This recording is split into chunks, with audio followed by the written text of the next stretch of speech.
Estamos dentro do horário de início dos nossos trabalhos e rogando aos benfeitores nos assistam e agradecendo também por aqui termos chegado na noite de hoje.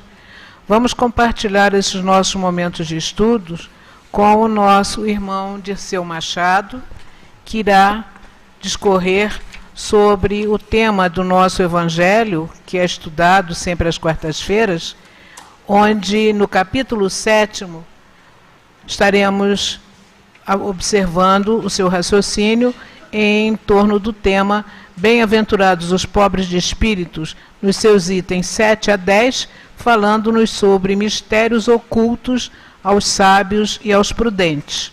E no momento do passe, a nossa querida Hortência trará também o seu raciocínio em torno de uma página que é assinada por Emanuel, do livro Fonte Viva, é a lição Tenhamos Fé, e a lição número 44 do nosso livro Fonte Viva. Saudamos também aos nossos irmãos que aqui estão de primeira vez e àqueles que vão nos acompanhar através da internet neste nosso instante de meditações em torno do Evangelho segundo o Espiritismo. Em nossas mãos já temos a página que servirá de apoio ao estudo que será desenvolvido. Ela é uma mensagem que nos foi dada pelo espírito Baltazar, um dos diretores espirituais da nossa casa, através da psicofonia de Altivo Panfiro, e está contida no livro Pela Graça Infinita de Deus, volume 3, editado pelo CELD, que é uma coletânea das mensagens trazidas pelos benfeitores desta casa ao longo dos anos em nossas reuniões públicas. Fala-nos ele sobre integrados à ideia de Deus. Pela graça infinita de Deus, Paz, Baltazar, pela graça de Deus. Todas as vezes que ouvirmos falar de humildade, de aprendizado cristão, procuremos o nosso próprio espírito imortal, ser que evolui a pouco e pouco, através dos anos, dos séculos, dos milênios, em busca da felicidade que é estar integrado à ideia de Deus. Como espíritos, caminhamos lentamente a princípio, aprendendo a viver para as necessidades individuais. Depois, instituímos a família e a sociedade, caminhando na direção da visão coletiva do ser, e, finalmente, mais adiantados, buscamos a ideia suprema que é Deus. É nesse momento que dizemos que estamos integrados à ideia de Deus. Na fase inicial de nosso progresso individualista, somos seres que pensam somente em suas necessidades, incapazes de pensar nos problemas alheios. Inquietos quando perdemos alguma coisa, inseguros quando não nos sentimos apoiados, perplexos diante dos graves problemas evolutivos, quando defrontados por qualquer coisa que nos atinja de modo forte, em olhando à nossa volta, nada vemos, e por isso dizemos, reclamando, que alguma coisa não está certa. Esse momento tão individualista precede um outro grande momento, que é quando o ser começa a observar as necessidades coletivas, dedicando-se ao lar, a um filho, a uma sociedade, a um grupo, saindo de si mesmo e já pensando de um modo mais equitativo, de um modo mais coerente, de um modo que podemos classificar, sem sombra de dúvida, de generalista. Ainda assim, o homem é um ser voltado para si mesmo. Somente quando ele se enxerga como parte integrante da sociedade espiritual, somente quando se vê como filho de Deus, e quando se vê assim, vê a todos os outros. Somente quando sente necessidade de distribuir amor, somente quando é capaz de dizer que está buscando as ideias da espiritualidade maior, somente nessa hora é que ele começa a integrar a sociedade espiritual. Quando já vislumbramos esse objetivo, deixamos de lado a aparente sabedoria e buscamos estar integrados com Deus, através das coisas mais simples, embora em si mesmas mais fortes e poderosas. Quando Jesus disse que dava graças a Deus por haver ocultado todas aquelas coisas aos doutos, aos chamados sábios, ele quis dizer que agradecia a Deus por já falar àqueles que estavam integrados à ideia de um Deus superior. Que aqueles que pensavam somente em si, na sua sociedade, na sua família, certamente estavam a caminho do progresso, mas não era para eles que tinha vindo. Jesus tinha vindo falar àqueles que fossem capazes de pensar em termos espirituais. Desse modo, os que estamos aqui estudando paulatinamente as ideias da doutrina espírita e incorporando as ideias de Deus em nós, estamos sem sombra de dúvida dando os passos decisivos para nos integrarmos à ideia de Deus, e que o possamos fazer com calma, com progresso seguro, com progresso determinado, ao ponto de podermos dizer que estamos realmente a caminho do Pai. Que Deus a todos nós abençoe e ajude. Baltazar, pela graça infinita de Deus. Vamos então levar os nossos pensamentos neste momento, meus irmãos, à espiritualidade que nos sustenta nesta casa. Jesus amigo, eis que aqui estamos uma vez mais reunidos para os estudos em torno do Evangelho, este Evangelho de luz que nos alimenta, que nos fortalece, que nos ajuda, Senhor, a ter a segurança necessária para continuarmos a nossa jornada na direção do progresso. Por isso, nesta noite, pedimos as Tuas bênçãos para o nosso irmão Dirceu, para a nossa irmã Hortência, que nos orientarão os pensamentos durante toda a noite, e que juntos, numa única vibração de fraternidade, de solidariedade, possamos envolver a tantos quantos passam por momentos difíceis no testemunho da sua fé, da sua confiança no Pai. Que possamos então, Senhor, com as Tuas bênçãos e a autorização que precisamos ter, dar por iniciada a nossa reunião de estudos e passes da noite de hoje. Graças a Deus. Como dissemos, meus irmãos, o nosso estudo na noite de hoje está em torno de Bem-aventurados os pobres de espírito, nos itens de 7 a 10. Para que o nosso irmão Dirceu tenha o maior tempo possível para o seu raciocínio, nós vamos ler apenas os itens 7 e 8. E Mateus, no seu capítulo 11, versículo 25, nos diz assim: Então Jesus disse estas palavras: Graças vos dou, meu Pai, Senhor do céu e da terra, porque escondestes essas coisas aos sábios e aos prudentes, e as revelastes aos simples e aos pequenos. E comenta Kardec: Pode parecer estranho que Jesus dê graças a Deus por haver revelado essas coisas aos simples e aos pequenos, que são os pobres de espírito, e de tê-las ocultado aos sábios e aos prudentes, aparentemente mais aptos a compreendê-las.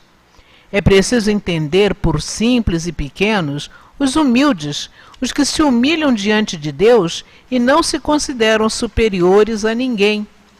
E por sábios e prudentes, os orgulhosos, envaidecidos com o seu saber mundano, que se creem prudentes porque negam e tratam a Deus de igual para igual, quando não o negam.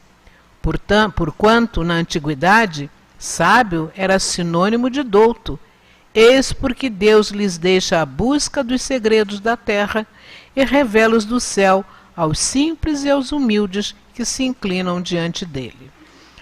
Pedimos aos nossos irmãos complementarem a leitura de todo esse texto em seus lares e passamos a palavra então ao nosso irmão Dirceu, para quem rogamos as melhores vibrações de apoio, e que Deus o abençoe.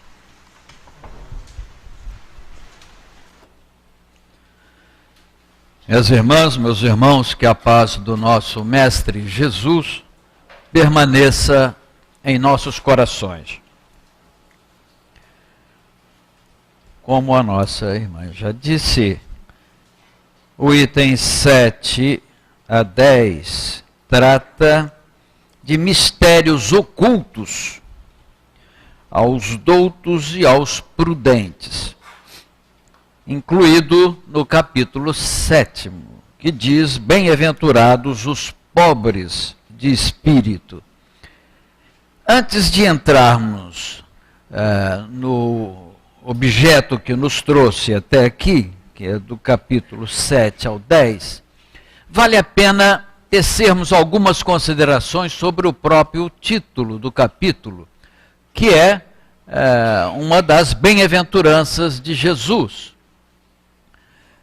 Digo isso porque, se formos olhar o Novo Testamento, vamos perceber que existem duas interpretações diferentes para essa bem-aventurança.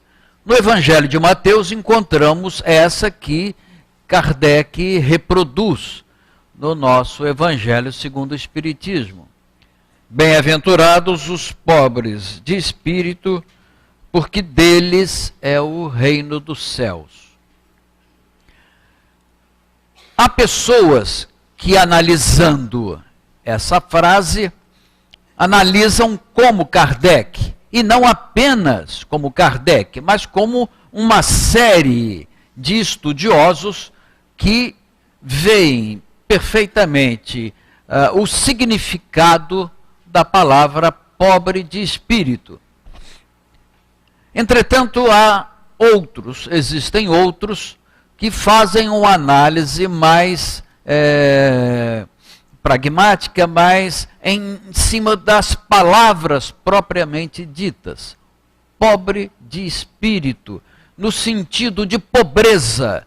E isso não precisamos procurar pesquisadores ou filósofos. Podemos ir a Lucas, um dos evangelistas.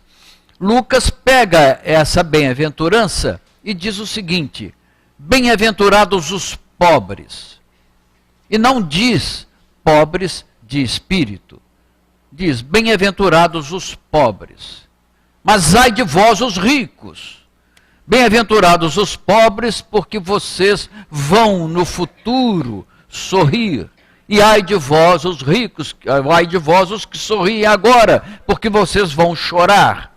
Então, Lucas parece que faz uma análise mais materialista, mais do ponto de vista material da frase de Jesus. Então, ele diz que os pobres são bem-aventurados e que os ricos vão sofrer a pobreza ou vão sofrer num futuro. Aqueles que sorriem agora e que têm fartura vão sofrer no final, vão chorar depois, enquanto que aqueles que choram agora irão sorrir. Então parece que é uma análise de Lucas que contradiz um pouco, apesar de ser um evangelista, ele realmente não acompanhava Jesus. Ele acompanhou depois Paulo de Tarso. Então, Lucas parece que não estava junto a Jesus. Não que Lucas não fosse iluminado ou que não fosse muito sensível. Não, ele era um homem bom, ele era um médico. E largou todo o conforto de Roma, porque a família dele era uma família das mais elevadas de Roma, e foi cuidar dos pobres, gratuitamente. Largou Roma e foi atrás do seu amigo Paulo de Tarso, onde ele conheceu Paulo de Tarso, na Grécia, e lá então se dedica aos pobres e toma conhecimento de Jesus através de Paulo de Tarso. Então a ideia dele é um pouco diferente da de Mateus. Para Lucas, ele que largou a riqueza para se dedicar aos pobres, ali parecia que realmente aqueles que sofriam moléstias e que ele estava pronto a cuidar, já passavam por todo tipo de sofrimento, que mereciam, então, de alguma forma, num futuro, gozar um pouco de alegria e felicidade. Mateus dá uma outra interpretação e pensa que os pobres de espírito não são aqueles que são prejudicados no raciocínio, no uso da inteligência, no uso da sua mente. Não é o pobre de espírito nesse sentido, mas é aquele que se humilha, é aquele que não se coloca na posição de conhecedor de tudo, de dono de tudo. Então a visão é completamente diferente. Do ponto de vista material, há um filósofo, agora do século XX, patrício nosso, Humberto Roden. Ele era um teólogo, um estudioso profundo das letras sagradas, e ele, na sua tradução do grego para o português, das escrituras, das cópias das escrituras, gosto sempre de lembrar isso, porque os originais das escrituras não existem, existem cópias, escritas 200 anos depois, essas cópias, ainda que as primeiras cópias foram feitas à época, mas cópia de cópia de cópia de cópia, algumas se sumiram, todas se sumiram, os originais sumiram. Pois bem, o nosso Humberto Roden, ele diz que a frase correta não é pobre de espírito, é pobre pelo espírito. E aí, realmente, pobre pelo espírito fica mais inteligível para todos nós. Então, o pobre pelo espírito não é aquele carente de recursos, mas é aquele que se coloca na vida como se fosse um pobre, sem os recursos, ainda que tivesse recursos, mas ele não se coloca a serviço dos recursos que possui, do dinheiro que possui. Ele não se torna um escravo do dinheiro que possui. Ele não considera o dinheiro como o seu senhor e vive em função do dinheiro. Ele simplesmente esquece os recursos financeiros e se coloca como um pobre pelo espírito. Nos dizeres de Humberto Roden, ele diz assim, que há ricos, há pessoas ricas que se tornam escravos daquilo que possuem. Então ele vive com medo de perder aquilo que tem. Então o dinheiro, ele domina a vida daqueles, de um grande número de pessoas, que vivem em função dos recursos financeiros, dos recursos materiais. Se torna um escravo, tem medo de perder, ele não empresta, mas se empresta, cobra muito caro. Ele vive em função daquele dinheiro, ele é um escravo daquilo que possui. Ele não empresta, ele não dá, ele não faz nada, ele vive para si. Ele é um escravo dos seus recursos. E ele faz uma outra análise, dizendo que também há pobres que não possuem quase nada, mas eles se tornam escravos daquilo que não possuem. Porque eles, naquela ambição, naquela inveja, eles querem possuir aquilo que o outro possui. Então eles se tornam escravos daquilo que não possuem.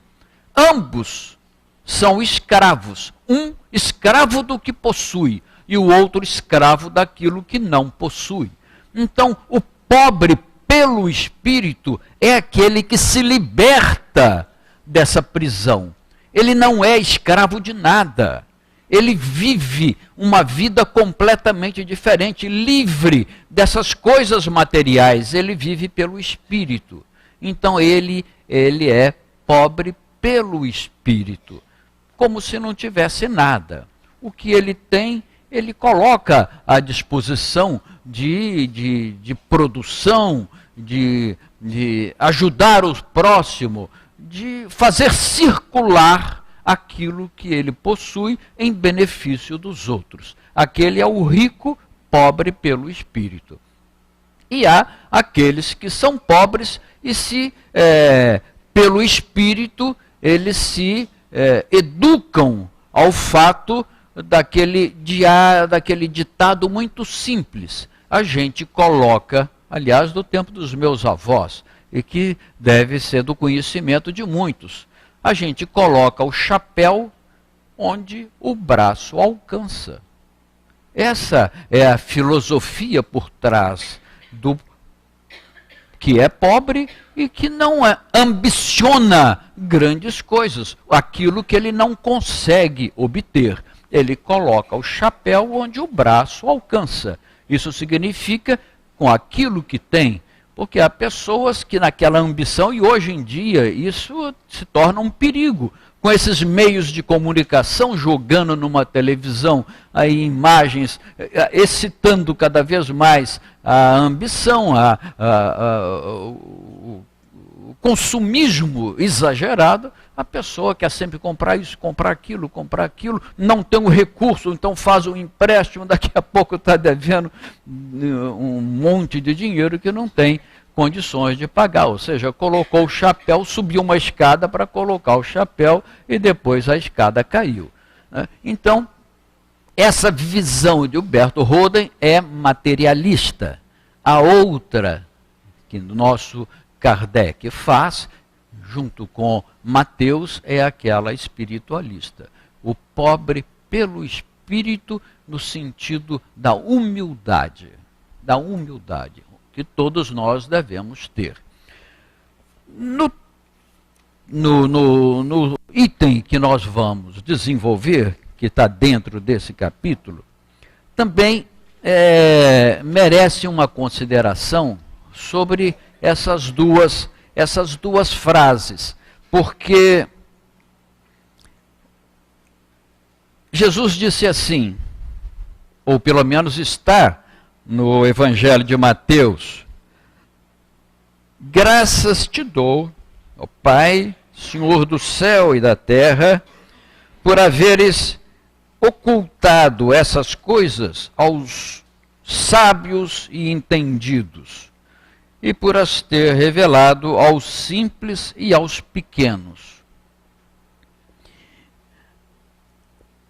Se nós formos no próprio Sermão da Montanha, onde está essa frase, nós vamos ver o próprio Jesus, ainda no Evangelho de Mateus, dizer assim: não se acende uma luz para colocá-la sob o alqueire, mas coloca sendo um velador para iluminar a todos. Assim também brilhe a vossa luz diante dos homens, para que vejam a bondade do vosso Pai. Então, Jesus realmente, ele, por ali, parece que nos incentiva a deixar brilhar a nossa luz. E essa luz, a luz também do nosso Pai Celeste, ela brilha para todos. Então, o que vai ser e o que foi revelado para todos. O problema é quem absorveu essas revelações. Aí é que está o segredo, aí é que está o mistério. Quem recebeu e quem absorveu a luz que Jesus veio trazer, os ensinos de Jesus. Ele disse: graças te dou por ter revelado essas coisas aos simples.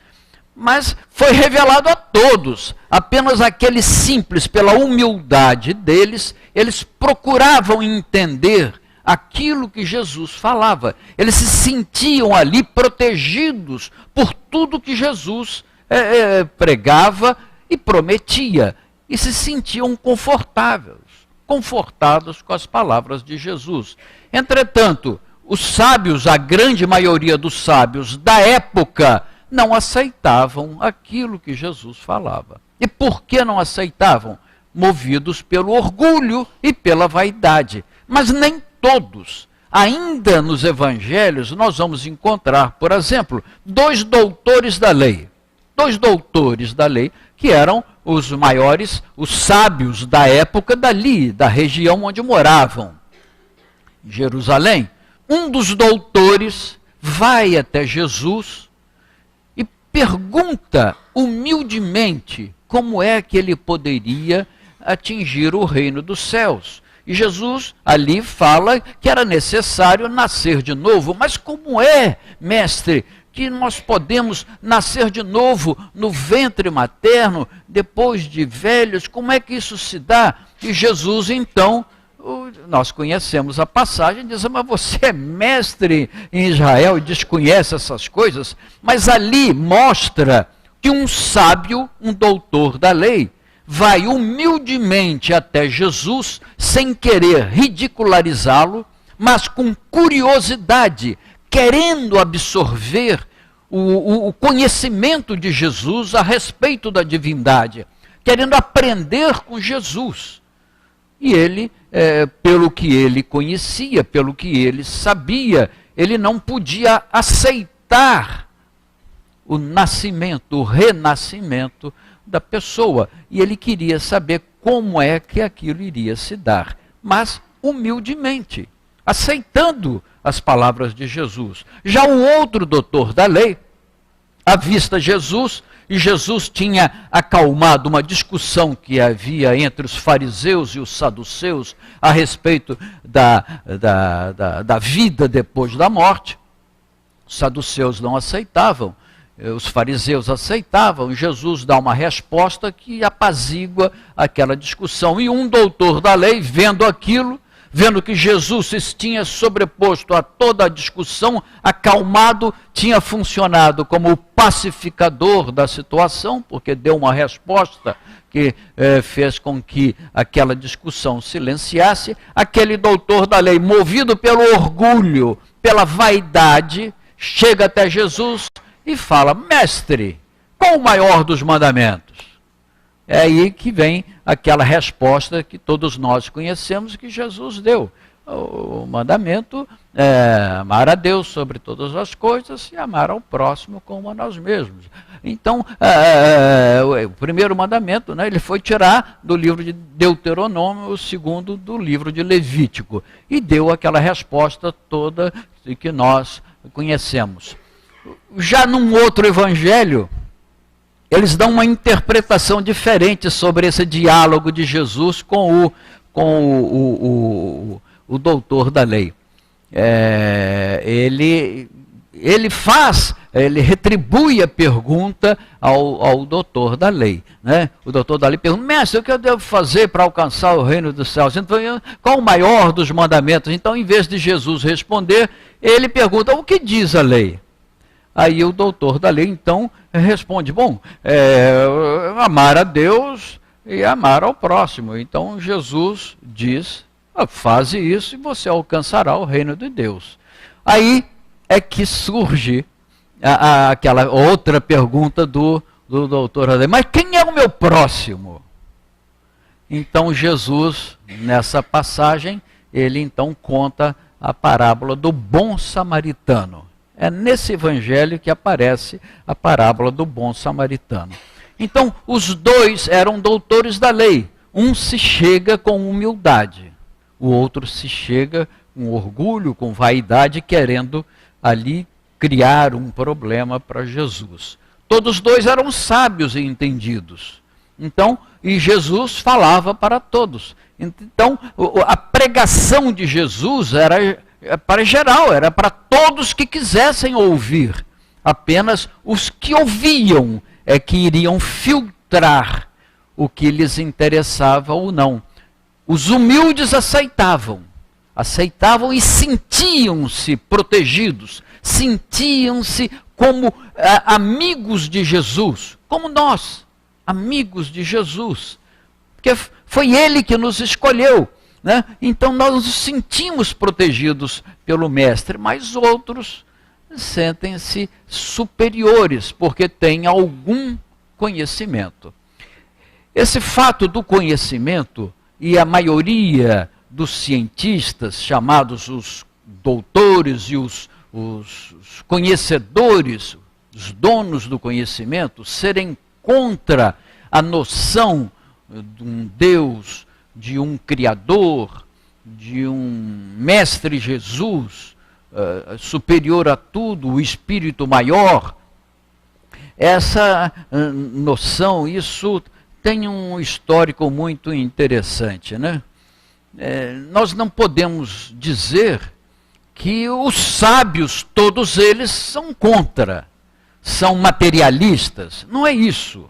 Se nós formos desde a antiga Grécia, nós vamos ver ali homens sábios que eram adoradores de uma divindade, ainda que não fosse o nosso Deus como nós o conhecemos, mas eram cientes de que existia algo exterior ao mundo material que olhava pelo que ocorria nesse mundo material.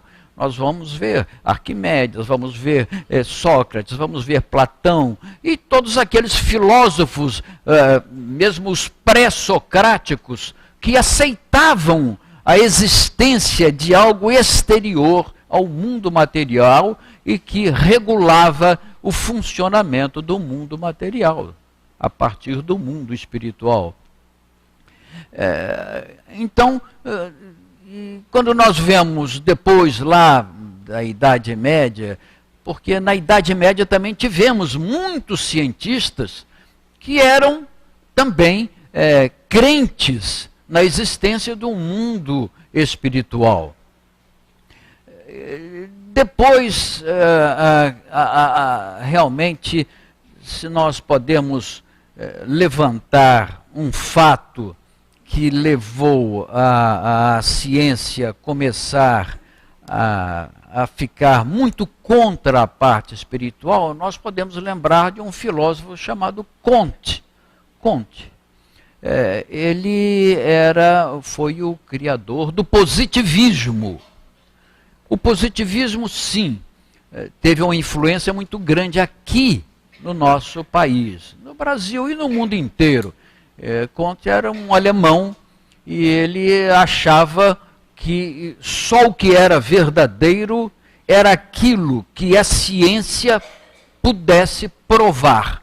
Todo o resto devia ser abolido e esquecido. No Brasil, os positivistas tiveram uma posição muito em destaque, porque, inclusive, aquele da nossa bandeira, ordem e progresso, aquilo faz parte do conceito positivista. Os militares da época, quando proclamaram a República, a grande maioria eram positivistas. O positivista só aceita aquilo que é provado pela ciência. Acontece que a ciência não é fixa. A ciência é algo que evolui. A ciência está sempre em evolução.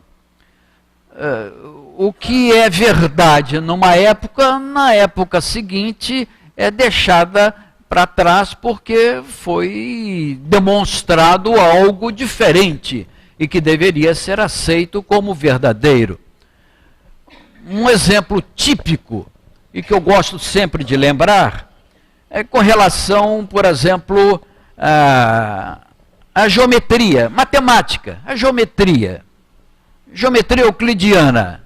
Todo mundo se lembra da geometria euclidiana? É aquela geometria que a gente estuda no ginásio. A geometria é uma ciência de raciocínio, está par e passo com a filosofia. Geometria e filosofia são muito próximos. E a geometria euclidiana se baseia em 5 axiomas, 5 postulados. Os postulados são afirmativas, proposições que não se demonstram. e elas servem de base para uma série de interpretações, de proposições, que no nosso tempo de colégio a gente chamava de teoremas, que nos perseguiam tremendamente nas aulas de matemática. Os teoremas, provar os teoremas. Todos os teoremas eram baseados em 5 axiomas. Então toda uma teoria foi feita em função de 5 proposições, chamados axiomas, que não se demonstravam.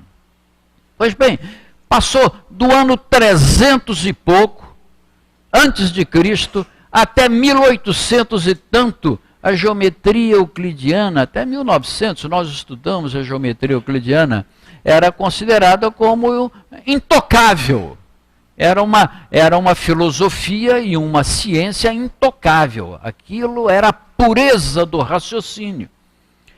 Eu fui professor de geometria e, entretanto, 3 cientistas independentes um do outro, lá pelo século XIX, Gauss, Leibniz e Riemann, Lobachevsky, Riemann e Gauss, 3. Eles estabelecem, eles negam o 5º postulado de Euclides e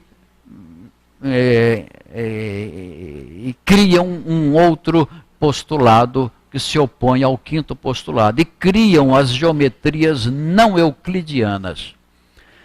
E aí foi uma bagunça tremenda na matemática, terrível. Vocês façam o seguinte raciocínio. Einstein também criou uma outra geometria.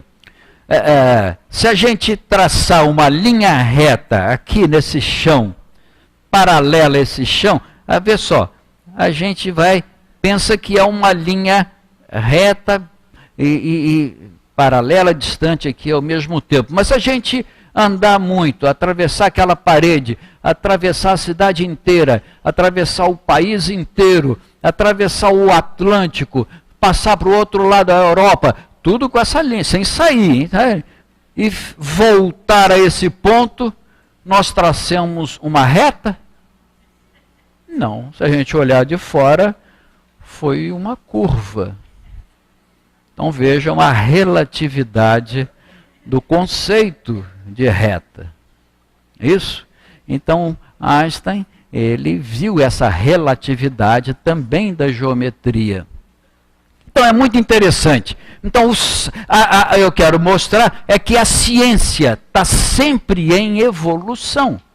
Hoje, Newton, com a sua física clássica, com a sua mecânica clássica, desenvolveu lá por volta dos 1600 e pouco. Hoje a física newtoniana está completamente superada. Completamente superada.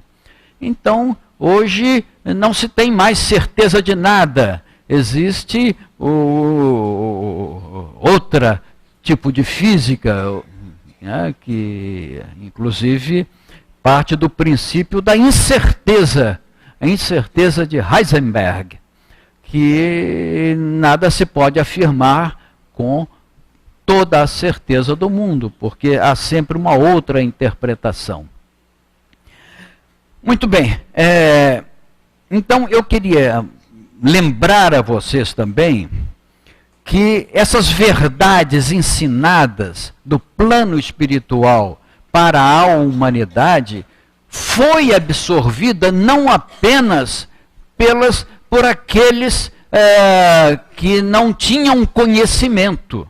Não são apenas aqueles que não têm conhecimento que são humildes. Entre os conhecedores de ciências, no estágio em que estão, também tem um grupo de humildes, e que, por serem humildes, aceitam a divindade criadora do universo. Eu tive o cuidado de trazer aqui, anotar, só para exemplo, uns 23 sábios, de épocas diferentes. Kepler, um dos maiores astrônomos, disse o seguinte: Deus é grande, grande é o seu poder, infinita a sua sabedoria. Copérnico, fundador, também era um astrônomo, e disse o seguinte: quem viva em íntimo contato com a ordem mais consumada e a sabedoria divina, como não se sentirá estimulado às aspirações mais sublimes? Newton, 1643, fundador da física teórica clássica. O que sabemos, vejam só, ele em 1600 e pouco estabelece a mecânica clássica que permanece na ciência até a teoria da relatividade, até o século XIX e XX. Ele disse o seguinte: o que sabemos é uma gota, o que ignoramos, um imenso oceano. Aliás, essa frase já foi dita por Sócrates. Eu só sei que eu pouco sei. Quanto mais eu sei, mais eu vejo que me falta saber. Em outras palavras, quanto mais ele aprende, mais ele tem conhecimento ou tem informação daquilo que ele não conhece. É interessante isso, né? Porque a pessoa que sabe pouco não tem nem a ideia do que ele não sabe. Ele sabe tão pouco que ele não tem ideia do que não sabe. Por exemplo, os nossos irmãos que, por infelicidade e por muitos, a grande maioria, não por culpa deles próprios, mas por culpa da situação, e eu não quero entrar nesse campo, porque envolve outro aspecto, que não tiveram a oportunidade de ler, eles, coitados, vivem no mundo das trevas. Vai ver no mundo das trevas. Eu já me senti muito sensibilizado por isso. Fiz até um curso uma vez de alfabetização de adultos. Tentei divulgar e tudo. É muito interessante quando a gente sente um adulto aprendendo a ler. É uma alegria tão grande. É como se abrissem assim uma janela para a vida, né? A criança é fácil, mas quando um adulto aprende a ler, ele dá o valor tão grande que quem ensina se sente feliz de ver aquilo. Bom, tem mais aqui: Gauss, Leibniz, Darwin. Vocês sabem quem é Darwin, né? Aquele da teoria da evolução das espécies.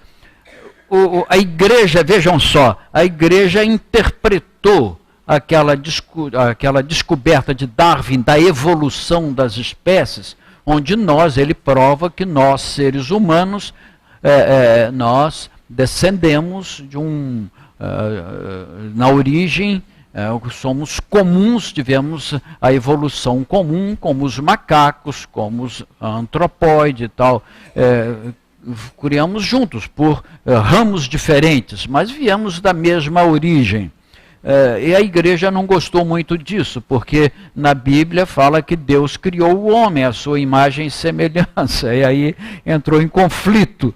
E acharam que Darwin, por ter demonstrado a evolução das espécies, estava trabalhando contra a igreja, então quase que ele foi excomungado. Mas ele não. Vejam só uma das frases dele: jamais neguei a existência de Deus. Penso que a teoria da evolução é totalmente compatível com a fé em Deus. Nós, espíritas, aceitamos perfeitamente a evolução das espécies, não apenas do corpo humano, que nós vemos, a ciência mostra isso, mas principalmente nós, como espíritos. Nós estamos sempre em evolução. A nossa doutrina nos mostra e nos fala que fomos criados simples e ignorantes, e estamos em evolução.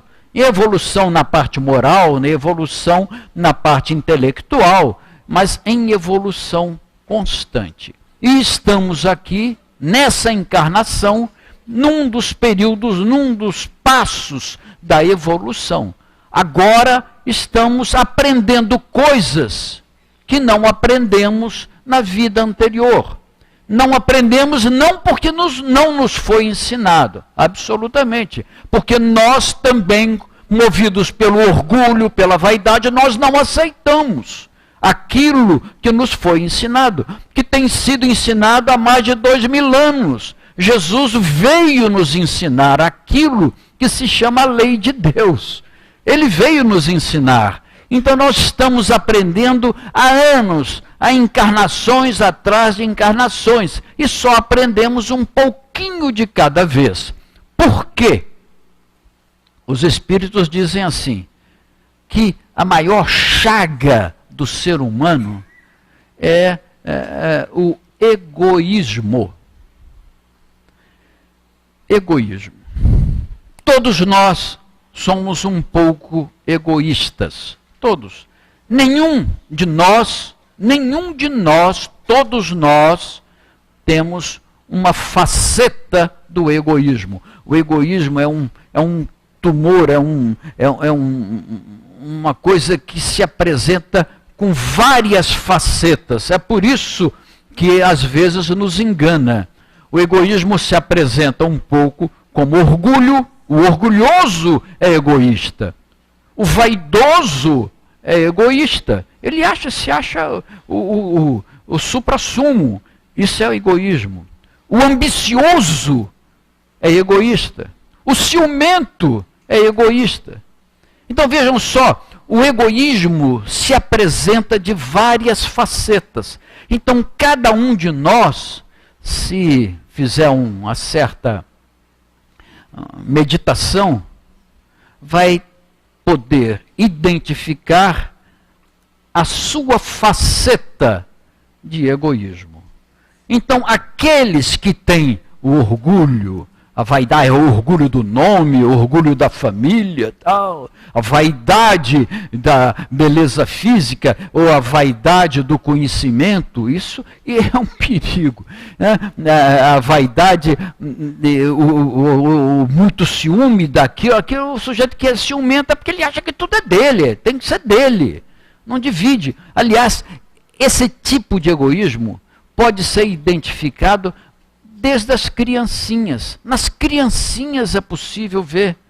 Quando a gente vê o menininho, a menininha brincando com o seu brinquedo, tal, a amiguinha pede, a menina, não dá. O menino não entrega a bola de jeito nenhum, só se ele for o goleiro, ou só se ele entrar no time também. Não entrega o brinquedo de jeito nenhum, não distribui. Aquilo já é uma mostra de um certo egoísmo. É para ele, aquilo é dele, não dá para... Então, ali está uma boa idade dos pais começarem a educar, a doutrinar. Né? Essa é a função dos pais, é começar a direcionar para o caminho. Não, vai, brinca com o teu amiguinho, vai lá, empresta a ele a bola, chuta para ele, e o menino chuta para cá, coisas desse tipo, para ele desprender daquilo que é dele. Então, porque todos nós temos um certo egoísmo em alguma coisa. Cada um de nós vai fazer o raciocínio, vai identificar. Não precisa ficar curado de uma vez, não, é? Amanhã já, eu estou assim, então vou curar. É difícil. O egoísmo realmente é difícil. É a maior chaga da humanidade, segundo o Livro dos Espíritos. E é ali que nós temos que vencer.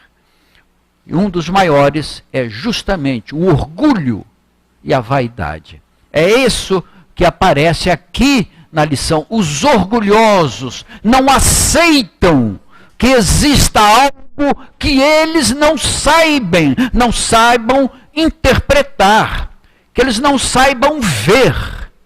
Eles querem ver a grandeza do Pai Celestial. Eles querem ver, aqui na lição de hoje, Kardec aproveita e abre a porta para colocar o Espiritismo dentro do assunto. E fala justamente isso.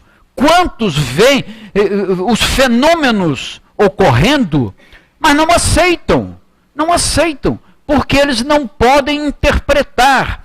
Os positivistas, por exemplo, são incapazes. Uma das leis da matéria, por exemplo, uma das leis fundamentais da matéria é que a matéria, um dos pontos básicos, ela está estática. Vamos falar, a frase correta seria a inércia. Qualquer corpo, ele tem uma inércia. Ele permanece nessa posição, a não ser que uma força venha sobre ele. Uma força ou faz ele se mover, ou se houver um anteparo, ele vai trazer uma alteração na sua forma. Ele vai arrebentar. Isso aqui, a força aplica. Tem um anteparo, quebra. Então, uma força aplicada aqui faz o movimento. Agora, Kardec começou a estudar o quê? Que tipo de fenômeno? Movimentos onde não aparece força nenhuma. Mesa se levantando e coisas desse tipo. Isso que chamou a atenção de Kardec. E Kardec era um estudioso. Ele era um sábio. Ele era um professor de matemática, de francês. Ele sabia um monte de coisas, de ciências naturais. Era um estudioso e professor. Ele se interessou. Por quê? Porque ele era humilde o suficiente para ver um fenômeno e falar assim: se está ocorrendo esse fenômeno, tem que ter uma causa. Só existe um efeito, não existe efeito sem uma causa. Ele foi atrás da causa, como um pesquisador, porque ele, na sua humildade espiritual, ele falou: eu sou inferior, eu não sei interpretar isso agora, mas vou procurar descobrir. E aí vem a nossa doutrina espírita. No livro dos médiuns, Kardec fala que o início da doutrina espírita foi como ciência. Era uma ciência, para Kardec era uma ciência, uma nova ciência, onde os fenômenos ocorriam e ele procurava a causa e chegou à causa através dos espíritos que vieram explicar. Agora, os positivistas, os materialistas, não aceitavam. Ainda que ocorra... Essa frase foi dita por um senhor que participou, me foi contado, eu não vou citar o nome, uma pessoa muito conhecida, citado por essa pessoa, foram juntos a uma reunião de materialização lá no Pará. Os dois tinham perdido entes queridos. O primeiro teve a visita na materialização da sua filha e tal, veio, conversou, tal, lhe deu a mão, material. O outro, a esposa, se materializa, entrega uma flor para o segundo. Ao voltar, esse segundo diz assim: não aceito. Não é verdade. Não tem explicação. Eu não consigo entender. Eu não aceito. Eu vi, mas não aceito. Vi, mas não aceito. Então há pessoas que, mesmo vendo um fenômeno, por ter uma teoria que fala que não existe, também não aceitam. E esses são alguns chamados cientistas, chamados de doutores, etc., e que se baseiam em ciência que é fluida, que se transforma e que não é nada fixo. Né? Tem até aquela frase: não me venha com fatos porque eu tenho uma boa teoria. Não me venha com fatos, porque eu tenho uma boa teoria. Né? E isso é um absurdo. A ciência vive de fatos. A base da ciência é analisar fatos, é fazer experimentos, fatos. e depois de analisar fatos, estabelecem uma hipótese para aqueles fatos e depois tentam comprovar aquela hipótese. E se der errado, reproduz, até dar certo, até chegarem a uma hipótese que restabelece aquele fato analisado. Mas vive de fatos, e os fatos são vistos, são analisados por nós, seres humanos, que lidamos com ciência. E nós somos perfeitamente passíveis de erros de observação, erros de interpretação.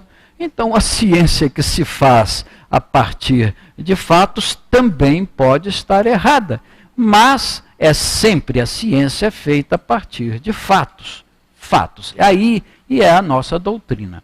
Portanto, vejam só, quando o nosso Mestre Jesus fala que apenas os humildes não são aqueles sem instrução, são os humildes de espírito, que reconhecem a sua inferioridade em relação ao conhecimento acima dos que ele tem. E o conhecimento acima dos que ele tem pertence ao mundo espiritual. Aí está, de onde nós viemos, para onde nós vamos, e que agora estamos adquirindo cada vez mais e mais conhecimentos. E nesse conhecimento nós tomamos de impacto, encontramos frente a frente com aquele mestre dos mestres, que é o nosso Mestre Jesus, que nos enche de esperança, que nós vamos conseguir.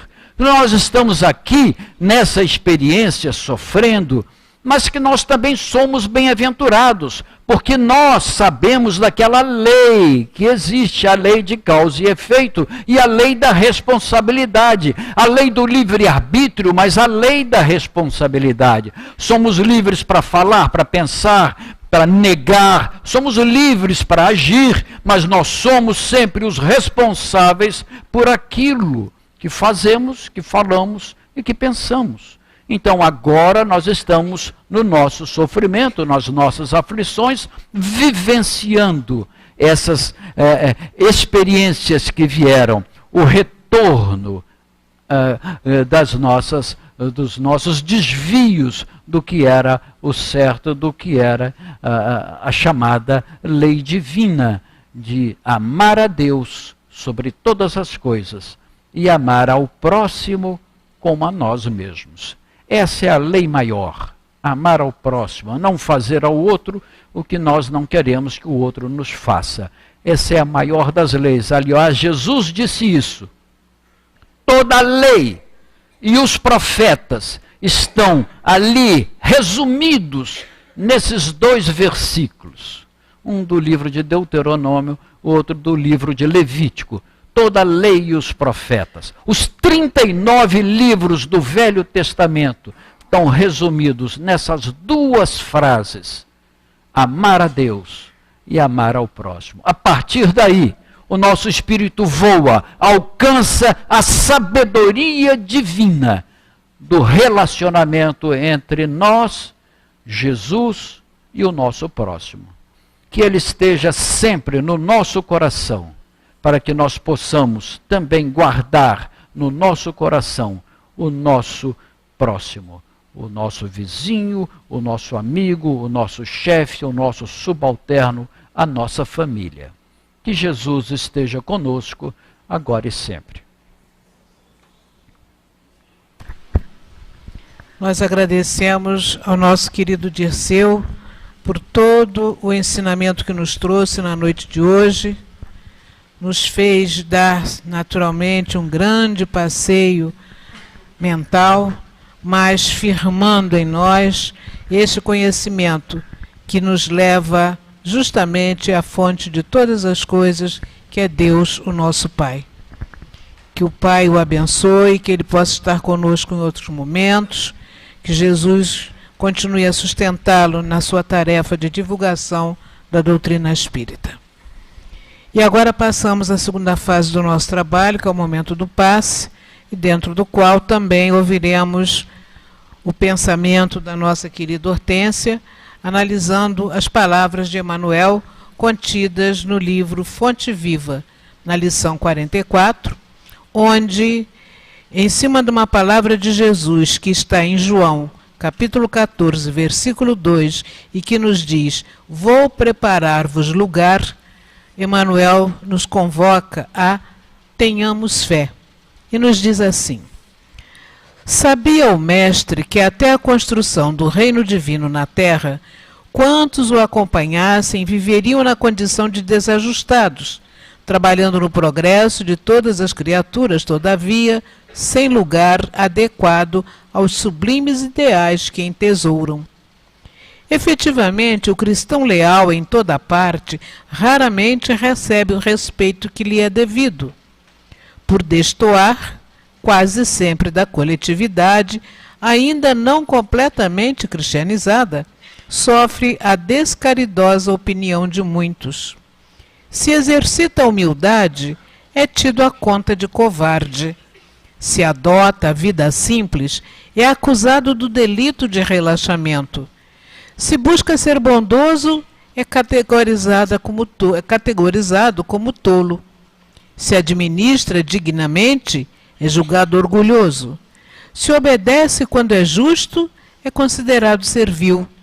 Se usa a tolerância, é visto por incompetente. Se mobiliza a energia, é conhecido por cruel. Se trabalha devotado, é interpretado por vaidoso. Se procura melhorar-se, assumindo a responsabilidade no esforço intensivo das boas obras ou das preleções consoladoras, é indicado por fingido. Se tenta ajudar ao próximo, abeirando-se da multidão com os seus gestos de bondade espontânea, muitas vezes é taxado de personalista e oportunista, atento aos interesses próprios. Apesar de semelhantes conflitos, porém, prossigamos agindo e servindo em nome do Senhor. Reconhecendo que o domicílio de seus seguidores não se ergue sobre o chão do mundo, prometeu Jesus que lhes prepararia lugar na vida mais alta.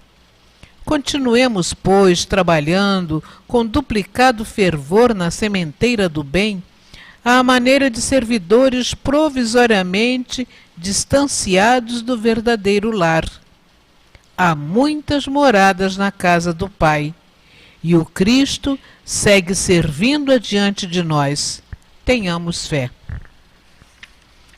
Agora convidamos os nossos irmãos médiuns a se posicionarem para que possamos proceder ao instante de amparo, de socorro aos nossos irmãos aqui presentes. E convidamos também neste momento aqueles que nos acompanham através da internet que busquem, mantendo o seu pensamento ligado à mensagem que nos foi trazida nesta noite, relembrando-nos o Evangelho que Jesus veio vivenciar para nosso exemplo, como exemplo, aliás, para todos nós. Mantenhamos-nos em paz, em tranquilidade, para a assistência que será trazida também pelos seus benfeitores. E todos unidos num pensamento comum, num pensamento de servir acima de tudo, envolvamos a nossa sociedade impactada pelas diversas circunstâncias que a vida nos apresenta. Vamos envolver os nossos irmãos em sofrimento nesta hora, rogando a Deus não só pelos encarnados, mas pelos desencarnados que, surpresos, se veem agora diante da realidade da continuidade da vida. E é desta forma, Jesus, consciente dos ensinamentos que a doutrina espírita tem trazido aos nossos corações, que aqui estamos neste momento, unindo-nos aos teus mensageiros de amor e de luz, que vêm nos dar a força, a coragem, o entendimento para todo o processo da lei do amor junto a todos nós. que possamos, Senhor, neste momento, somar as nossas forças a destes que, em nome da misericórdia infinita de Deus, vêm em socorro de todos nós. Mas nós apenas te pedimos, Senhor, que neste instante tu abençoes o nosso momento do passe. Que assim seja. Que neste momento do passe possamos sentir a presença amiga do coração generoso do Senhor Jesus, através dessa espiritualidade bondosa que nos sustenta e nos ampara. Emmanuel, na lição de hoje, tenhamos fé, vem aqui nos trazer uma mensagem de estímulo, de ânimo em relação aos esforços que fazemos para a nossa melhora. No planeta em que vivemos, nos deparamos ainda com muitas dificuldades, com muitas fragilidades, porque todos nós ainda estamos buscando crescer, progredir, entender melhor as leis de Deus para caminharmos cada vez mais próximos do Pai. E assim, muitas das vezes, ficamos um pouco desanimados quando, diante de uma postura em que buscamos ter na nossa vida, como Emmanuel mesmo coloca aqui para nós, né? Tentamos o esforço da humildade e muitas das vezes somos tidos como covarde. Tentamos adotar uma vida simples e muitas das vezes somos tidos como aquele de delito, de relaxamento. Se tentamos exercitar a bondade, muitas das vezes nos dizem que somos tolos. Se tentamos administrar dignamente algo, muitos nos acham orgulhosos. Se tentamos obedecer, ser justos, muitos nos consideram servil. E continua Emmanuel para nós, né, lembrando quantas posturas nossas são avaliadas quando estamos no exercício dos esforços da nossa melhora. Se buscamos nos esforçar em usar a tolerância, muitas das vezes nos chamam de incompetentes. Se tentamos mobilizar a energia, muitos nos tiram como cruel. Se buscamos um trabalho devotado, em alguns momentos, alguns podem nos achar vaidosos. E diante disso, dessa dificuldade de entendimento, desse nosso esforço em tentarmos sermos melhores, em tentarmos sermos efetivamente cristãos leais, como mesmo coloca aqui Emmanuel para nós, achamos que vamos estar ali como se fôssemos um peixe fora d'água, né? E é como Emmanuel resgata a fala do Cristo. Existe um lugar para nós. Está preparando um lugar para nós, porque à medida que nós vamos melhorando as nossas atitudes, o nosso entendimento, à medida que vamos procurando ser criaturas melhores, com certeza, se naquele ambiente não temos ali o lugar adequado, existirá na vida futura um lugar melhor para nós. Um mundo melhor para nós, mundos mais evoluídos, porque como Emmanuel resgata aqui para nós na lição de hoje, a casa de meu pai tem muitas moradas, há muitas moradas na casa do Pai. Foi assim que nos disse o Senhor Jesus. E o próprio Jesus segue servindo à nossa frente. E é aí que Emmanuel nos convida para que tenhamos fé, para que acreditemos que, apesar de muitas das vezes não recebermos o respeito devido em relação aos esforços que fazemos para construirmos atitudes, pensamentos, para nos tornarmos pessoas mais harmonizadas, mais equilibradas, que não desanimemos, que confiemos em Deus, que tenhamos fé que um lugar aonde estas posturas mais harmoniosas serão respeitadas. Então, como vem colocando aqui o próprio Emmanuel, né? Muitas das vezes a gente acaba se desanimando, achando, né, que aquele esforço intensivo que estamos fazendo, como ele diz aqui, em boas obras, ele não será valorizado, né, ele não será aproveitado, mas não nos esqueçamos que esse esforço de melhora íntima que fazemos a cada momento de nossa existência, o maior beneficiado somos nós mesmos. Que Jesus nos abençoe com muita paz nos nossos corações. Continuemos com os nossos pensamentos elevados para a sustentação do instante da comunicação do plano espiritual.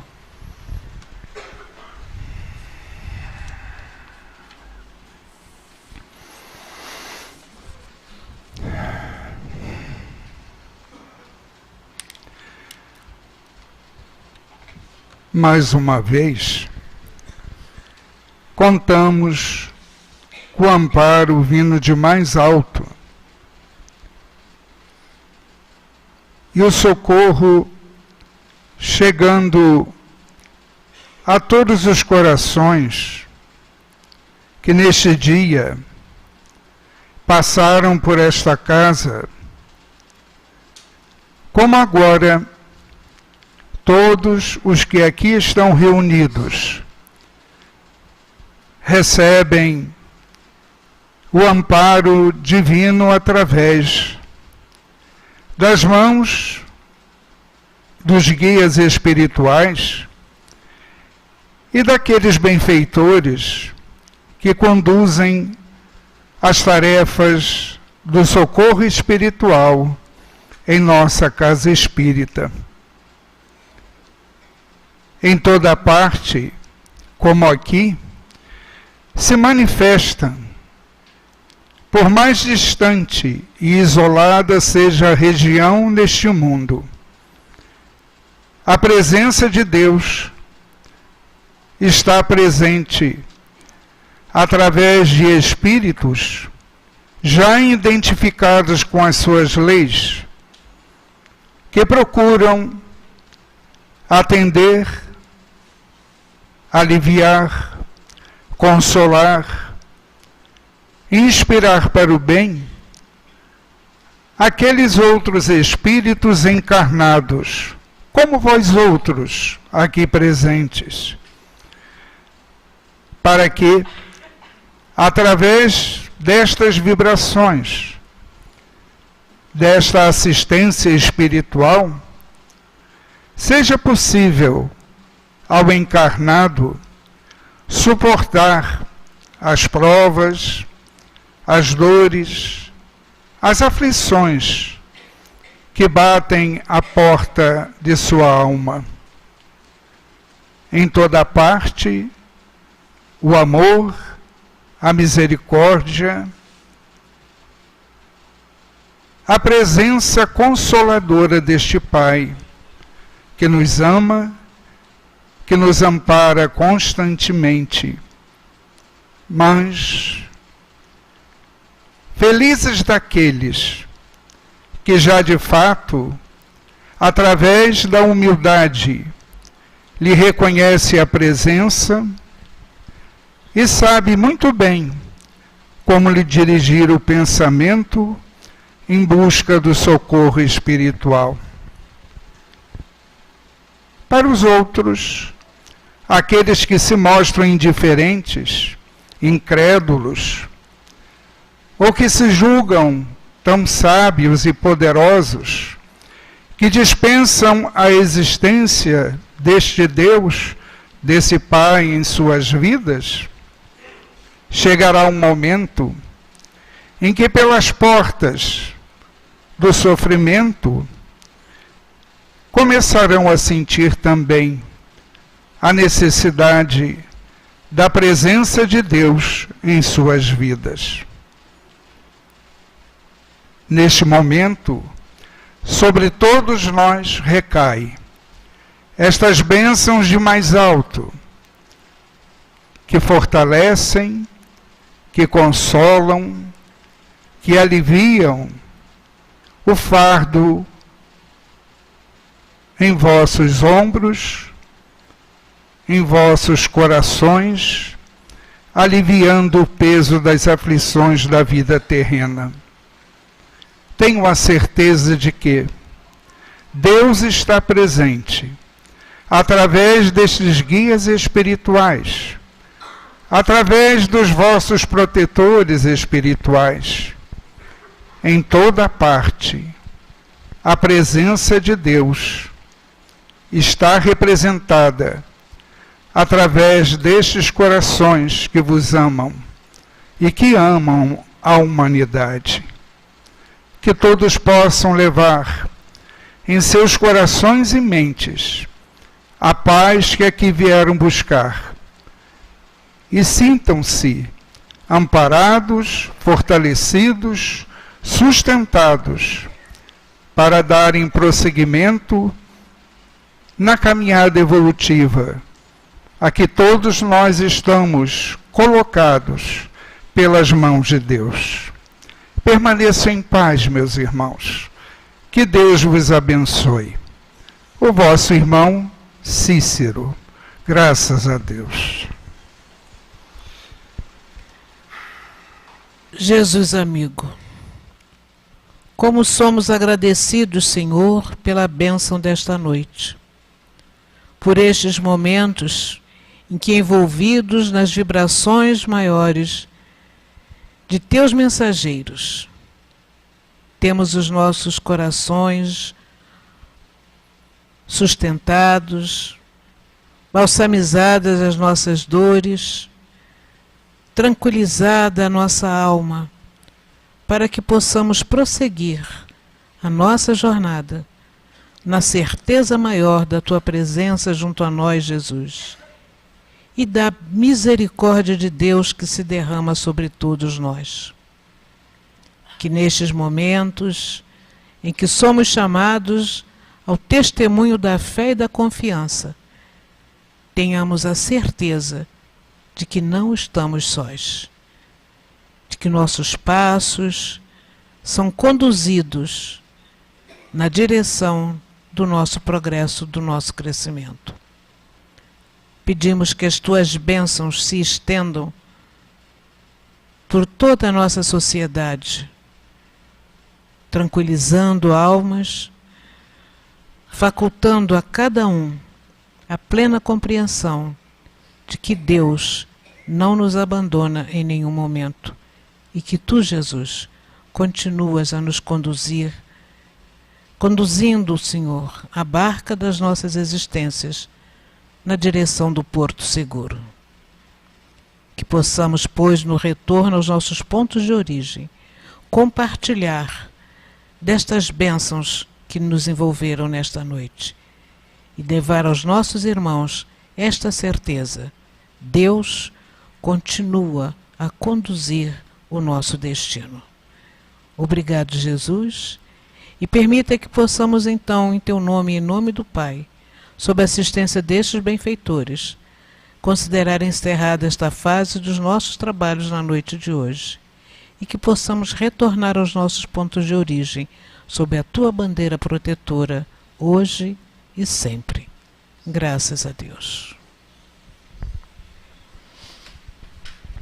Que todos tenham um bom retorno e que continuemos apostos, porque o trabalho nos chama ao servir sempre.